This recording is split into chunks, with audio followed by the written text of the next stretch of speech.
Bumuhos ang malakas na ulan at baha sa iba't ibang bahagi ng Sichuan, China. Ang ika-6 na pangunahing baha ay nalampasan ng anumang mga nauna.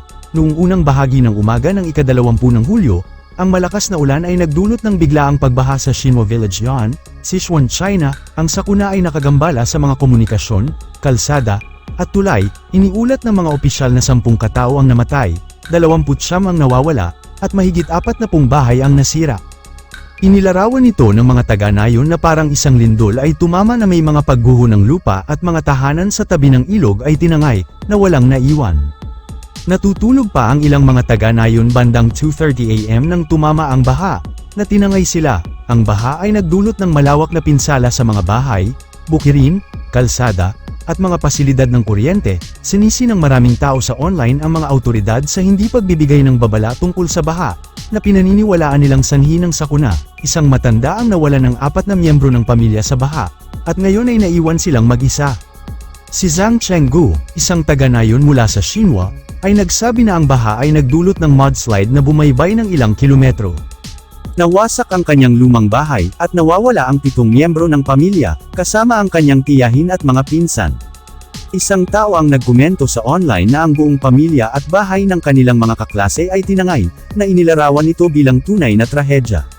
Ipinapakita ng video na kumakalat online ang pag-urong ng tubig baha sa apektadong nayon, ngunit ang Yan Sichuan ay nagwawasak. Ang malakas na pag-ulan sa maraming bahagi ng baha sa Yan Sichuan ay nakapipinsala. Malakas na pag-ulan sa maraming bahagi ng Sichuan, ang antas ng tubig sa Yan ay patuloy na tumataas, na humantong sa Hanyuan Pabugo Hydropower Station na nagbukas ng mga tarangkahan nito upang magpakawala ng tubig baha. Noong gabi ng ika-20 ng Hulyo, ang biglaang pagbaha at pagguho ng putik ay tumama din sa bayan ng Huai'an sa Mianning, Sichuan. Na-update ng lokal na Meteorological Bureau ang heavy rain orange warning signal sa pulang signal ng babala. Isang babae sa video ang maririnig na sumisigaw, "Magmadali, bumangon, tumakbo sa gilid, at huwag lumabas."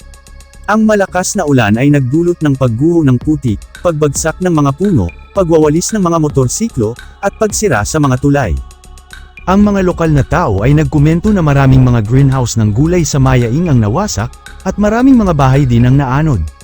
Maraming tao sa online ang naguguluhan, nagtatanong kung bakit madalas nangyayari ang mga sakuna sa China. Nagpahayag sila ng kanilang pag-asa sa comment section para matuldukan na ang mga ganitong kalamidad.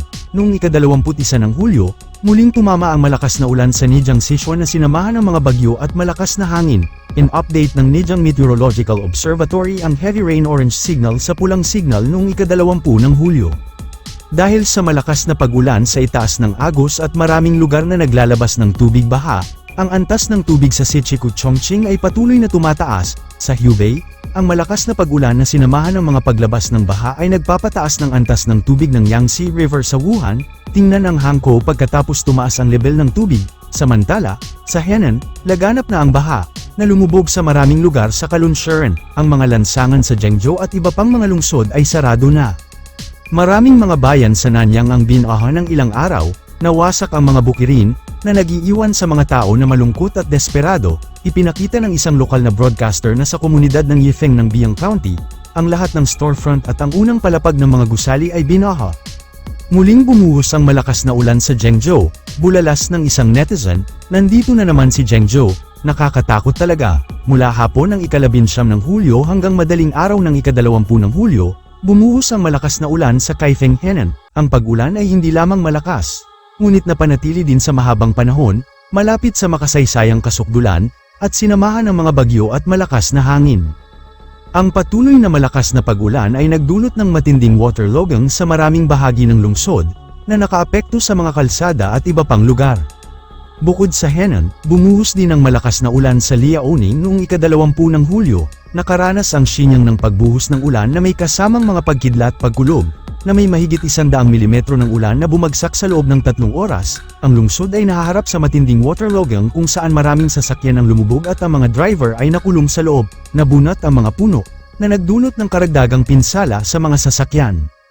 Inilarawan ng isang lokal na residente ang ulan at hangin na napakalakas, tila puting fog, kaya imposibleng lumabas. Sa loob lamang ng kalahating oras, Nilubog ng malakas na ulan ang mga pananim sa hanggang tuhod na tubig. Ang komunidad ng Zhengzhou sa distrito ng Hubei ng Xinyang ay binaha. Maraming mga sasakyan ang nasira nang hindi na naayos. Ang komento ng lokal. Ito ang drainage system ng isang first-tier na lungsod. Ang kakayahan sa paagusan ay walang pinagkaiba sa wala. Ang mga sasakyan ay binabaha bawat taon. At ang problema ay hindi naresolba. Walang bagay na imposibleng gawain. Tanging mga taong hindi nagsisikap ng husto. Ang Taien at Jining ng Shandong ay nakaranas din ng malakas na pagulan, na ginawang mga ilog ang mga kalye at mga sasakyang lumulubog. Ang pagmamaneho ay parang paggaod ng bangka. Dahil sa matagal na pag-ulan sa maraming probinsya sa China, ang lupa ay labis na saturated, ang mga sasakyan ay dumudulas sa mga burol na may putik at bato. Noong ika-19 ng Hulyo, gumuho ang isang highway bridge sa Jiazhou County, Shanxi. Iniulat ng mga autoridad na 25 sasakyan ang nahulog sa ilog na may 43 katao sa loob. Pagsapit ng 7 PM noong ika-21 ng Hulyo taong 15 na bangkay ang narecover. Naganap ang aksidente bandang 8:40 PM noong ika-19 ng Hulyo, at inilarawan ng mga saksi ang mga sasakyang nahulog sa baha mula sa sirang bahagi ng tulay. Ipinahayag ng mga netizen ang kanilang sakit, na binanggit na 43 pamilya ang dumaranas ng matinding kalungkutan at paghihirap bawat segundo. Dahil sa hilig ng gobyerno na itago ang katotohanan, marami ang naniniwala na ang aktwal na sitwasyon ay maaaring mas malala pa. Ang tulay na ginagamit sa loob ng wala pang 6 na taon ay napaulat na gumuho dahil sa malakas na ulan na nagdulot ng flash flood at pagtaas ng lebel ng ilog. Online, pinuna ng mga tao ang hindi magandang konstruksyon at humiling ng masusing pagsisiyasat, na nagtatanong kung bakit ang bridge deck lang ang nabasag habang ang mga pier ay nanatiling buo. Halos 170,000 katao ang naapektuhan ng patuloy na malakas na pag-ulan sa Shanxi. Noong umaga ng ika-22 ng Hulyo, tumama ang malakas na ulan at malakas na hangin sa Yantai, Shandong, na nagdulot ng matinding paglog ng tubig sa mga urban na lugar at lumubog sa maraming sasakyan. Gabi na noong ika-21 ng Hulyo, nakaranas ng malakas na bagyo ang Taien, Shandong. Ang mga lokal na autoridad ay naglabas ng mga pulang babala para sa malakas na pag-ulan, mga sakuna sa geological, at flash flood. Bumuhos ang malakas na ulan sa Bingzhou, Shandong, na mabilis na bumaha sa mga kalye hanggang tuhod. Ang mga sasakyan ay nagpupumilit na gumalaw sa tubig. Sa 2 AM noong ika-22 ng Hulyo, umuulan pa rin ng malakas sa Qingdao na may kasamang kidlat at kulog.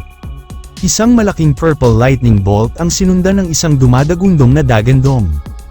Ang Shandong's Taien, Jining Lingyi, at iba pang mga lugar ay nakaranas ng malakas na pag-ulan na may pag-ulan na umaabot sa 150 hanggang 300 mm at isang oras-oras na maximum na pag-ulan na umaabot sa 94.9 mm sa Domeng Liulo.